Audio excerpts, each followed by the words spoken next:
স্বাগত ডিবিসি সংবাদে আপনাদের সাথে আছি সোনিয়া আফরিন ঈশিতা। বিএনপি নেতা ইশরাক হোসেনকে মেয়রের দায়িত্ব বুঝিয়ে দেওয়ার দাবিতে নগর ভবনের মূল ফটকে তালা ঝুলিয়ে আজও বিক্ষোভ করেছেন তার সমর্থকরা।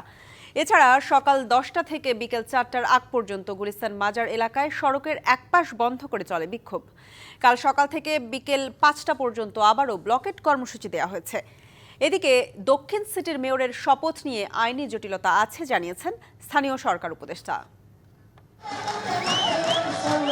বিএনপি নেতা ইশরাক হোসেনকে ঢাকা দক্ষিণ সিটি কর্পোরেশনের মেয়রের দায়িত্ব বুঝিয়ে দেওয়ার দাবিতে চতুর্থ দিনেও নগর ভবনের সামনে অবস্থান ইশরাক সমর্থকের। নগর ভবনের সব সেবা বন্ধ করে দিয়ে চলে ব্লকেট কর্মসূচি।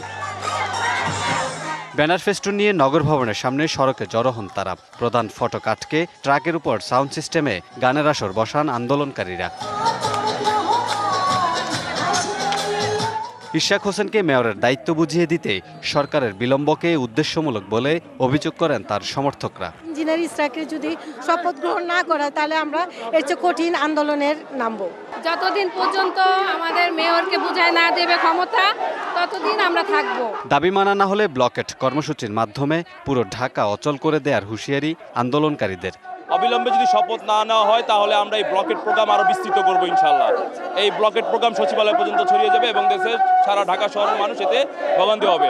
এদিকে স্থানীয় সরকার উপদেষ্টা বলেছেন, আইনি জটিলতা নিরসন না করে ঢাকা দক্ষিণ সিটি মেয়রের ব্যাপারে চূড়ান্ত সিদ্ধান্ত নেওয়া যাচ্ছে না। অনেক রেগুলার অ্যাক্টিভিটিস, রেগুলার কাজ আছে সিটি কর্পোরেশনের, সেগুলো এক ধরনের স্থবিরতা হয়ে আছে। এই ভোগান্তি নিরসনের জন্য ওনারা ধৈর্য দেখাবেন এবং এই যে আইনি জটিলতাগুলো আছে, হাইকোর্টে বিচারাধীন আছে, হাইকোর্টের প্রতিও সম্মান প্রদর্শন করবেন। এবং রাস্তা বন্ধ করে টানা আন্দোলন করাকে দুঃখজনক বলে মন্তব্য করেন তিনি। এটা দুঃখজনক। Kamrul Hasan, DBC news, Dhaka. আজকালের মধ্যে ইশরাক হোসেনকে শপথ গ্রহণের ব্যবস্থা না করলে যে আন্দোলন চলছে তা বৃহত্তর আন্দোলনের রূপ নিতে পারে বলে হুঁশিয়ারি দিয়েছেন বিএনপির স্থায়ী কমিটির সদস্য সালাউদ্দিন আহমেদ। বিকেলে সিলেট বিভাগে দলের সদস্য ফর্ম সংগ্রহ ও নবায়ন কর্মসূচি কার্যক্রমের উদ্বোধন অনুষ্ঠানে এই কথা বলেন তিনি। এই সরকারকে সহযোগিতা করার জন্য আমরা প্রতিশ্রুতিবদ্ধ, কিন্তু তার মানে এই না যে আমরা দাসখত দিয়েছি আপনাকে যা করবেন তাই সমর্থন করার জন্য। আমি আহ্বান করছি অতি অল্প সময়ের মধ্যে ঢাকা দক্ষিণ সিটি কর্পোরেশনের মেয়র হিসাবে আদালত ঘোষিত জনাব ইঞ্জিনিয়ার ইশরাক হোসেনকে শপথ গ্রহণ করানোর ব্যবস্থা করুন। অন্যথায় ঢাকার এই আন্দোলনকে কেন্দ্র করে হয়তো আরো বৃহত্তর আন্দোলন করতে হতে পারে। বেঁচে থাকতে আওয়ামী লীগের সাথে আপোষ নয়, বরং কেউ আপোষ করতে গেলে তা রুখে দেওয়ার হুঁশিয়ারি দিয়েছেন বিএনপির স্থায়ী কমিটির সদস্য নজরুল ইসলাম খান। দলটির স্থায়ী কমিটির আরেক সদস্য আমির খসরু মাহমুদ চৌধুরীর অভিযোগ, নির্বাচন না দিয়ে দেশকে অনিশ্চয়তার মধ্যে ঠেলে দিচ্ছে সরকার। জাতীয় প্রেস ক্লাবে আইন শৃঙ্খলা পরিস্থিতির উন্নয়ন ও সুষ্ঠু নির্বাচনের মাধ্যমে জনপ্রতিনিধিদের হাতে ক্ষমতা হস্তান্তর শীর্ষক আলোচনা সভা। সবাই অংশ নিয়ে বিএনপি চেয়ারপারসন উপদেষ্টা জয়নুল আবদিন ফারুক অভিযোগ করেন, নির্বাচন নিয়ে দেশীয় ও আন্তর্জাতিক ষড়যন্ত্র চলছে। আপনাকে সরকারে বসিয়ে দিয়েছি মানুষের কথা শোনার জন্য, জনগণের কথা শোনার জন্য, গণতন্ত্রের জন্য, একটা সুষ্ঠু নির্বাচনের জন্য, জনপ্রতিনিধিদের ক্ষমতা হস্তান্তরের জন্য, নতুন কাউকে সমর্থন দিয়ে তাদেরকে সংগঠিত করার জন্য নয়। প্রেস ক্লাবে অপর এক অনুষ্ঠানে দলের স্থায়ী কমিটির সদস্য নজরুল ইসলাম খান কেন ডিসেম্বরের নির্বাচন নয় তা পরিষ্কার করার দাবি জানান।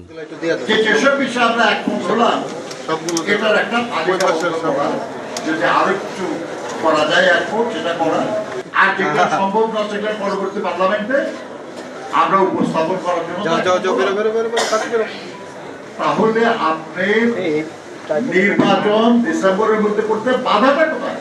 এদিকে রাজনীতিতে অপর এক অনুষ্ঠানে বিএনপি স্থায়ী কমিটির আরেক সদস্য আমির খসরু বলেন, নির্বাচন না দিয়ে দেশকে অনিশ্চয়তার দিকে ঠেলে দিচ্ছে অন্তর্বর্তী সরকার।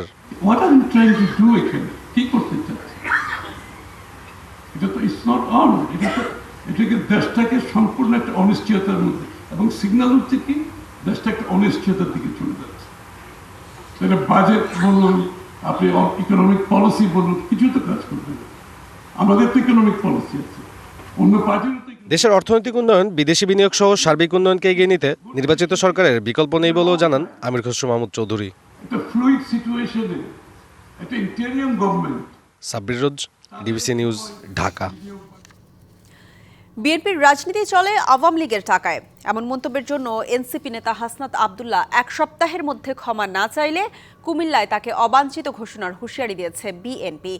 সম্প্রতি কুমিল্লায় এক সভায় বিএনপির রাজনীতি আওয়ামী লীগের টাকায় চলে এমন বক্তব্য দেন হাসনাত আব্দুল্লাহ। এমন বক্তব্যের প্রতিক্রিয়ায় সোমবার বিকেলে কুমিল্লা প্রেস ক্লাবে সংবাদ সম্মেলনে এর নিন্দা ও প্রতিবাদ জানায় বিএনপি। লিখিত বক্তব্যে বিএনপির জাতীয় নির্বাহী কমিটির কুমিল্লা বিভাগীয় সাংগঠনিক সম্পাদক অধ্যক্ষ মোহাম্মদ সেলিম ভুইয়া বলেন, হাসনাত আব্দুল্লাহর রাজনীতিতে অপরিপক্কতার কারণে শিশু সুলভ বক্তব্য দিয়েছেন।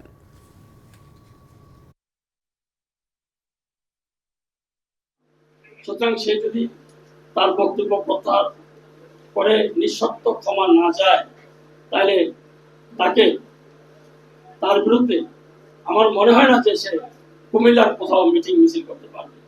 কুমিল্লার লুটেরাদের কাছ থেকে জব্দ করা অর্থ ও অবরুদ্ধ শেয়ারের ব্যবস্থাপনায় একটি তহবিল গঠনের সিদ্ধান্ত নিয়েছে সরকার।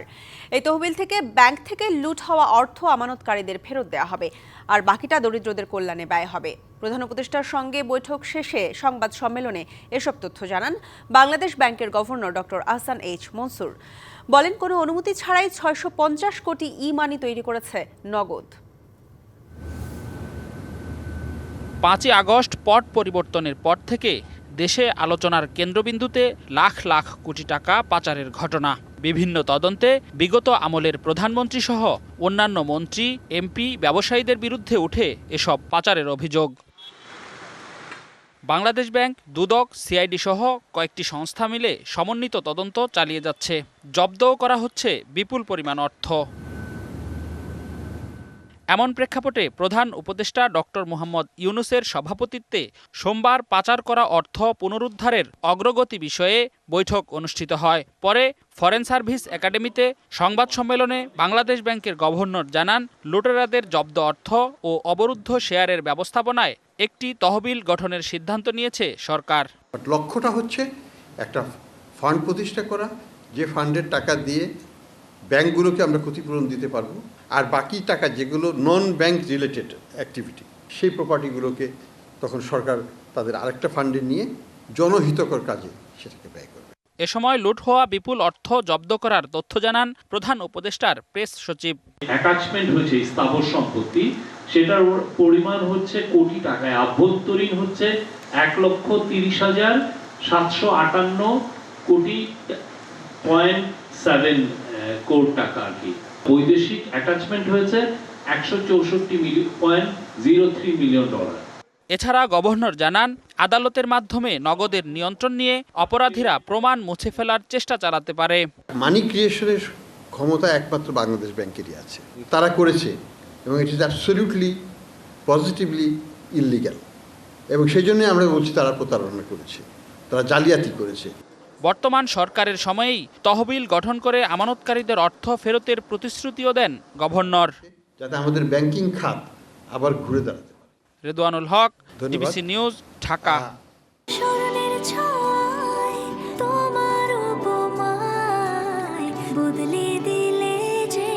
স্যান্ডেলিনা সো, রূপচর্চায় আভিজাত্য। রাজধানীর ভাটারা থানার শিক্ষার্থী এনামুল হক হত্যা চেষ্টা মামলায় চিত্রনায়িকা নুসরাত ফারিয়া কারাগারে। পুলিশের প্রতিবেদনের পর 22 মে শুনানির দিন ঠিক করা হয়েছে। স্বরাষ্ট্র উপদেষ্টা জানিয়েছেন, সুনির্দিষ্ট কারণেই গ্রেপ্তার করা হয়েছে চিত্রনায়িকাকে। নুসরাত আইনি প্রতিকার পাবেন এমন আশা প্রকাশ করে ফেসবুকে পোস্ট করেছেন সংস্কৃতি উপদেষ্টা। ঢাকাই সিনেমার অন্যতম জনপ্রিয় মুখ নুসরাত ফারিয়া অভিনয়ে সাধারণের মন জয় করতে পারলেও আওয়ামী লীগের সঙ্গে সখ্য থাকায় ব্যাপক সমালোচনার কেন্দ্রেও ছিলেন তিনি। কড়া পুলিশি পাহারায় সোমবার সকালে তাকে নেওয়া হয় সিএমএম আদালতে। শুনানির সময় নুসরাত ফারিয়াকে অনেকটাই বিমর্ষ দেখা যায়। শুনানির পুরোটা সময় ছিলেন নিশ্চুপ, দু একবার চোখের পানিও মুছলেন।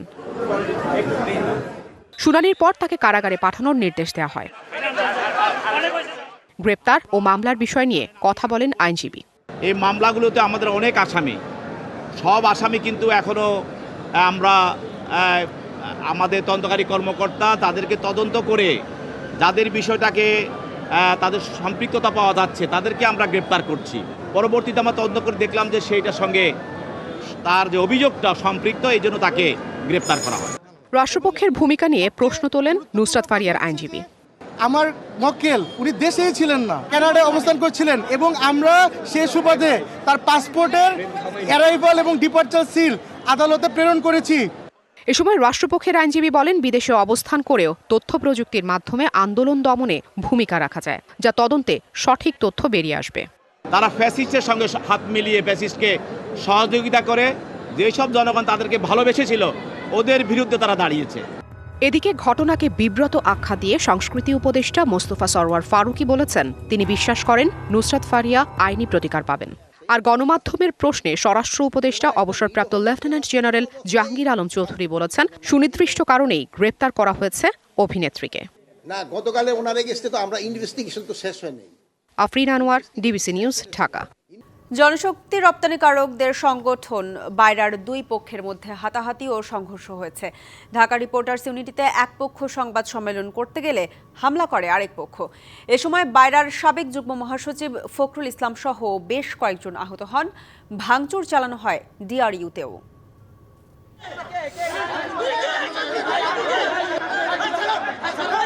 সোমবার সকালে ঢাকা রিপোর্টার্স ইউনিটিতে সংবাদ সম্মেলনের আয়োজন করে জনশক্তি রপ্তানিকারকদের সংগঠন বাইরার একাংশ।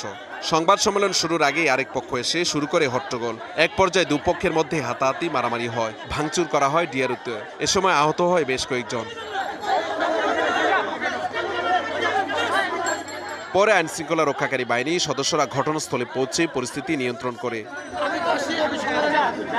বেলা ৩টা আবারও গণমাধ্যমের সামনে আসেন হামলায় গুরুতর আহত সংগঠনের নেতা ফখরুল ইসলাম। এ সময় তিনি দাবি করেন, মালয়েশিয়া শ্রমবাজার ঘিরে নতুন করে সক্রিয় হয়ে উঠছে একটি চক্র।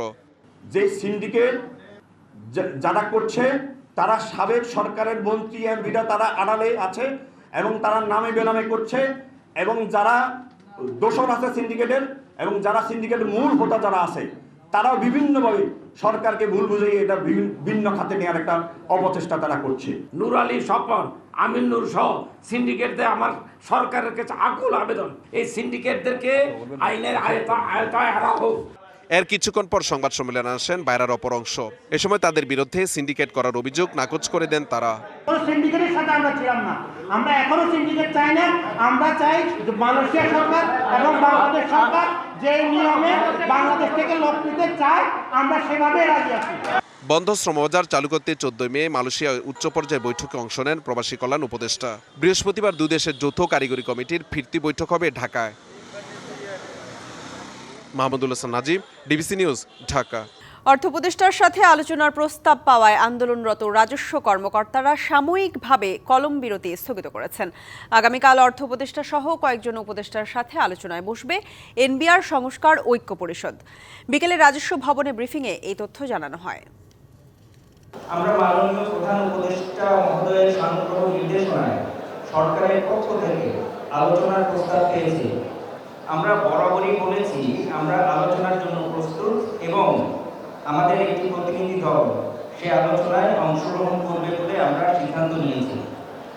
এই আলোচনার আহ্বানের প্রেক্ষিতে এনবিআর সংস্কার ঐক্য পরিষদের কর্মসূচি আগামীকাল সাময়িক বিরতি থাকবে। এই ছিল ডিবিসি সংবাদে। ডিবিসি নিউজের সংবাদগুলো পড়তে ভিজিট করুন dbcnews.tv আর ভিজিট করুন ডিবিসি নিউজের ফেসবুক পেজ এবং ইউটিউব চ্যানেল। ডিবিসির সঙ্গেই থাকুন।